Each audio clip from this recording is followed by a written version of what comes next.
Un contrat qui est fait par la Confédération qui nous garantit le respect des militants, le respect des salariés.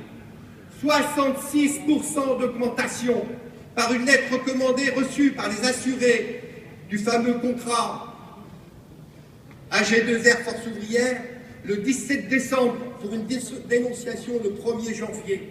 S'il vous faut des exemples, camarades, de la différence entre les discours et la pratique, celui-ci en est un bel exemplaire.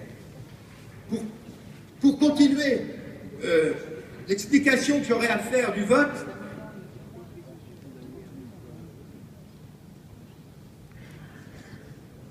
puisque j'ai été interrompu sur la déclaration concernant le vote contre, mes chers camarades, Force ouvrière a connu des périodes où il y a eu des tensions, il y avait des tribuns qui montaient à la tribune et qui venaient faire de l'opposition à Marc Blondel.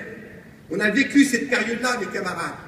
Et à cette époque-là, les rapports d'activité n'étaient pas à l'unanimité comme ça risque de le faire.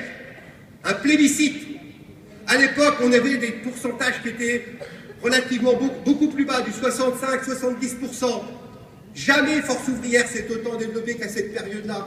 Jamais Force ouvrière s'est construite aussi bien que dans la période où les salariés pouvaient comprendre et voyaient qu'il y avait une opposition qui pouvait s'exprimer. Aujourd'hui, on refuse une motion d'ordre. Vous avez reçu dans vos départements, mes camarades, dans vos sections syndicales, normalement, au mois de novembre, des motions qui ont été faites par l'Union départementale FO du Finistère, par les syndicats du Finistère, pour amener une discussion et un vote éventuellement sur les rapports que nous avons préparés.